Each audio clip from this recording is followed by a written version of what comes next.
Hello, my name is Jamie and welcome back to the channel. Unlike any other channel that showcases Pokemon Go PvP content, my channel exclusively showcases Shadow Pokemon.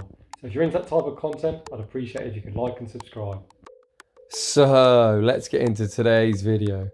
In today's video, we are taking a look at a Pokemon that people have requested. It's a Pokemon that I don't particularly like. Well, that's a bit unfair. I don't particularly like Charm. Granbull itself, not a bad Pokemon, and if that's your style, it is what it is. So, we are going to be running our Shadow Granbull on the Charm moveset. It is, of course, the most oppressive Charmer of them all, as it is very attack weighted. Shadow, absolutely devastating. However, it is so squishy. This team that I'm running today, without a doubt, is the most difficult team I've attempted to run. The lack of bulk is just absolutely brutal.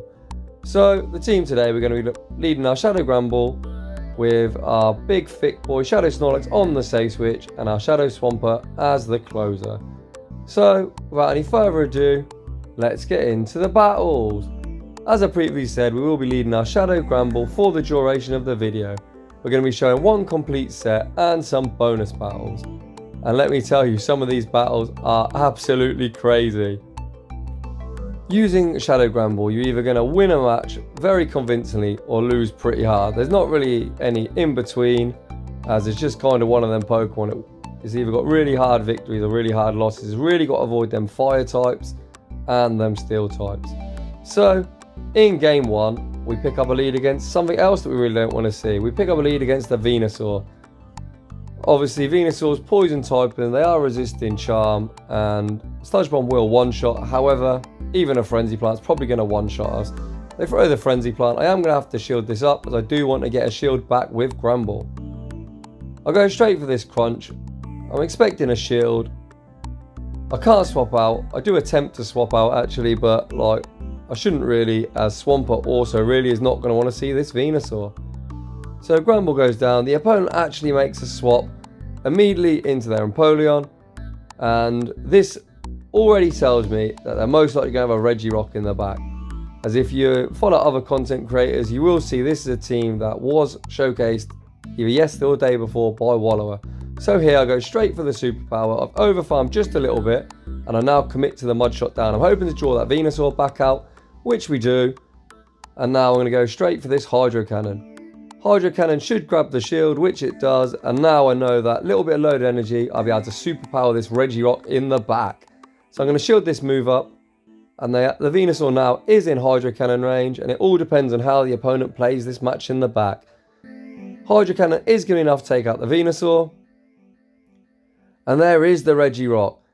So the Regirock should overfarm. They're reaching the Stone Edge now. So I fire my Hydro Cannon hoping to CMP tie, which we do. And this is going to be a GG's. What the opponent had to do there is they had to overfarm by about 3 or 4 lock-ons. They need to try and outpace this Snorlax to the move.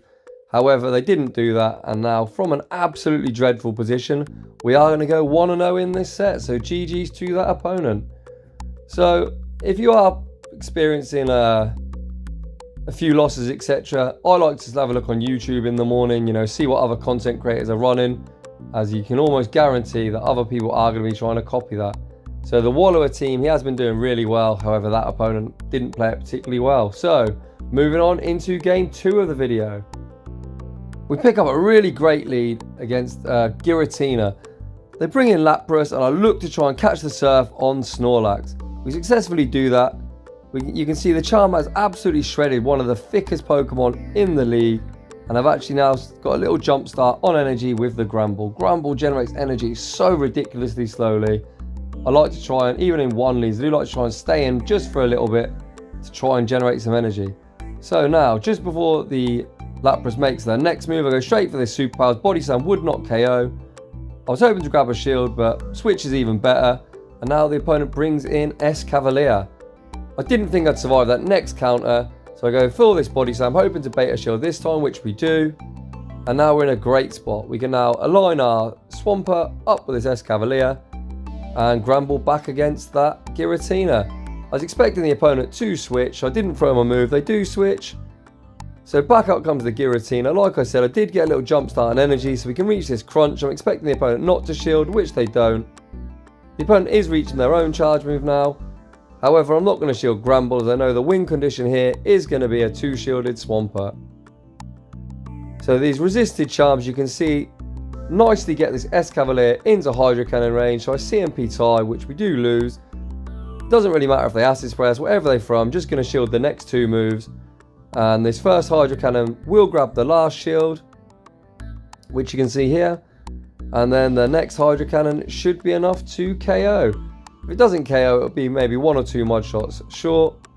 However, this S-Cavalier's probably got quite bad IVs and it does KO. So off to a 2-0 start. Moving on into game 3.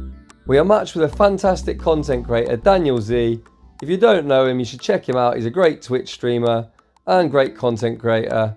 I'm sure if you follow me, you're going to know who he is. So getting back into this battle, you can see there that our Granbull lagged. That he got 4 confusions to my 4 charms. So he's got 16 turns worth of energy and I only got 12. You love to see it. So we catch the side strike onto Snorlax. And they've got an Obstagoon. Obstagoon goes straight for this move. I know I am going to survive. So I no shield and I go straight for this superpower. This is where knowing your Pokemon's IVs comes in really clutch. And you can see that Daniel Z is a very talented player. As most people do shield that superpower. But you don't need to. It does get the Goon low. But they do survive. So I wait my switch timer out. Come back in with Granbull. And in comes the Mewtwo. You can see I time my charge move really poorly. They get 3 free turns of energy once again. So that's 9 turns versus 12. However, we did get the defense drop. And I am now looking to charm down. The opponent is now super low. They only get to 1 move. We don't get a mud shot through, which is devastating. As we wanted to get a 1 mud shot start on whatever's in the back. So in the back is a Greedent. So this matchup, Greedent should win. However, Daniel actually goes for a crunch here, which should mean if we sneak 1 mud shot through when he's throwing, we are going to outpace him. I deny the Bullet Seed, which is great. So it's all now going to depend if I can sneak a mud shot through the next time he throws. I will outpace him. He's still not throwing, so we deny his Bullet Seed again. And now it's all going to depend if I get this 1 mud shot through, which I don't. He CMP ties me. So he's still going to be slightly ahead. We're going to reach the move 1 turn behind. You can see my move light up. And he's unfortunately at the move. So a really close game there. Just 1 fast move away from winning and unfortunately we lose. So GG's to Daniel. I did actually contact him on Twitter and go on his stream. Let him know good game. As even though when I lose, I'm not a bad sport. And just got outplayed there. So moving on into game 4 of the video. We'll pick up another lead against Armoured Mewtwo. Like you saw in the last match, I am going to look to catch the side strike on Snorlax. However, unlike the last game, we didn't miss a charm, so we're now obviously 1 charm ahead, which is going to help us reach a move a bit quicker. We're now met with a Shadow Swampert. This is pretty terrible for us. The Swampert is going to win switch here, as Swampert does beat Snorlax in even shielding scenario. So I go straight for this Body Slam. We don't grab a shield. And we actually get mud shot down as well, which isn't fantastic. I'm going to wait my switch timer out. It looks like I'm going to have to come in with Granbull, 1 shield and farm down. We get the charm through. So I believe they shouldn't make the second move. Let's see, they need 4 more mud shots. 1, 2, 3. We get the charm down just before they reach the next move. Back in comes Mewtwo. We learned from our mistake last time. We actually deny the confusion. We go straight for this crunch. So now in even shielding scenarios. And I am now looking to try and reach this second crunch. And once again, we fall just short. So this is pretty brutal. The Mewtwo is staying in. So now I am going to shield this up. And I am going to look to try and mud shot down. The opponent's desperately trying to get to the next side strike. They die 1 confusion short. And in the back is an Alolan Mach.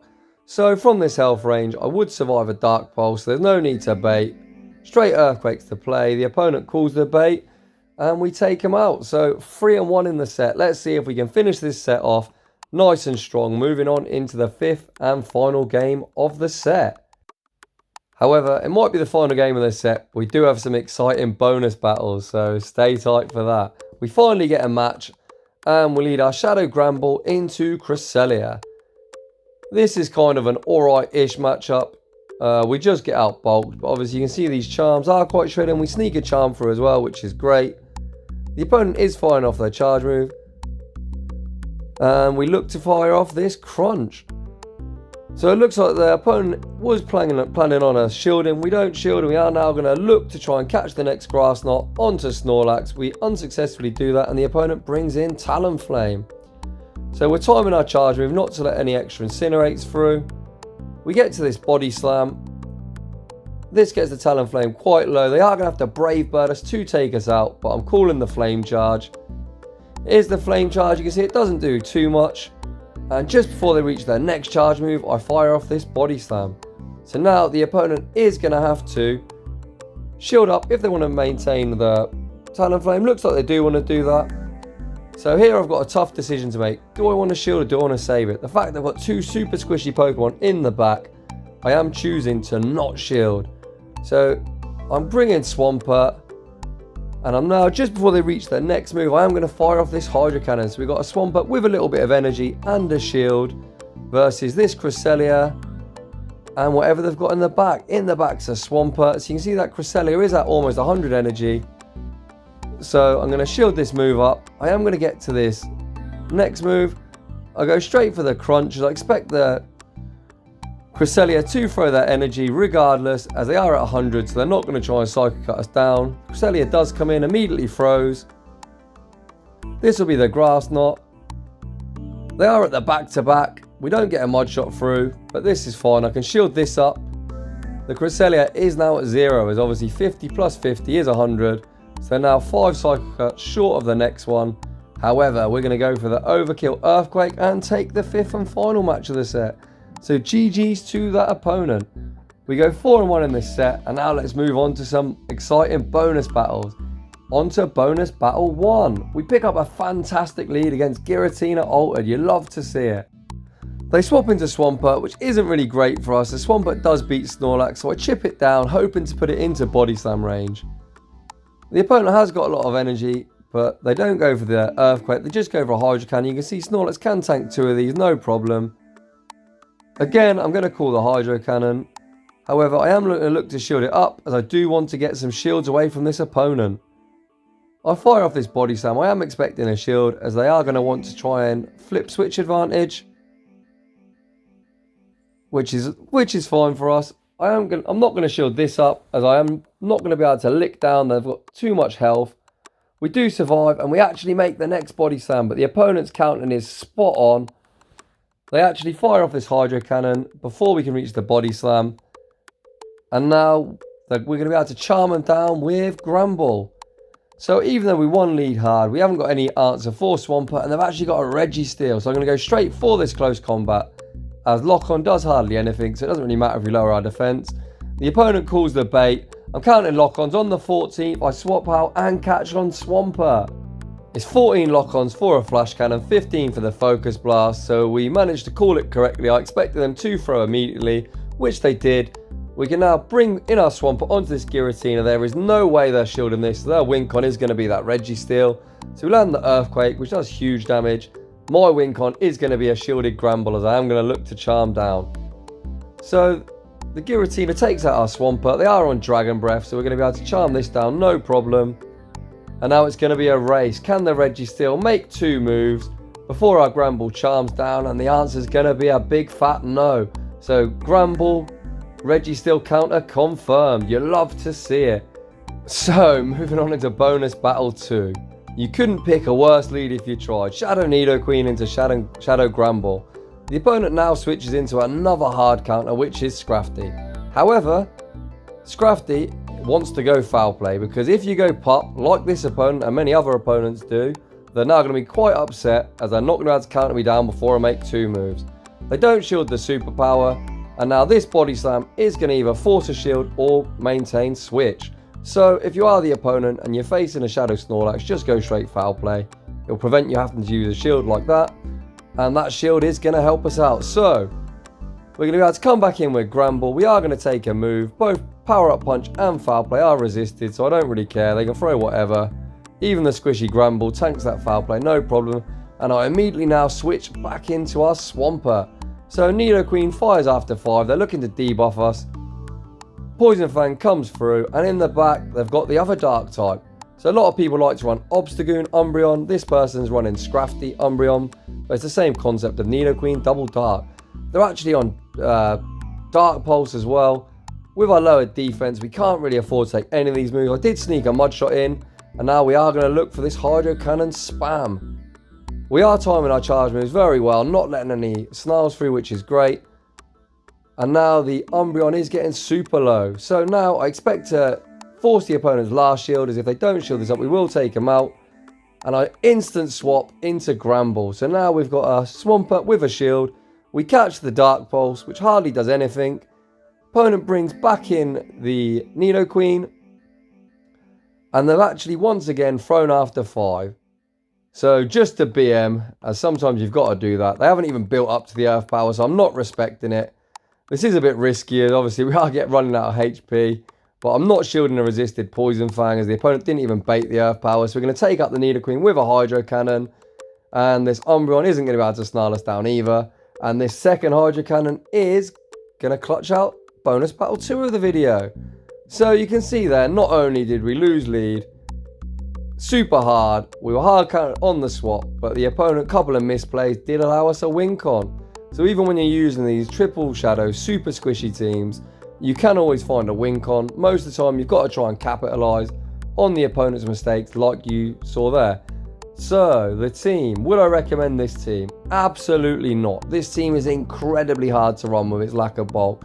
However, Shadow Granbull itself, you can see there, was deleting some dark types. So it obviously does have play. Perhaps if you put it with a couple of big thick meta monsters like, say, Cresselia and Registeel, you would find some success. So that was one of the first videos I have done on Pokemon that have been requested. So if you've also got any requests for Shadow Pokemon you'd like to see, post it in the comment section down below.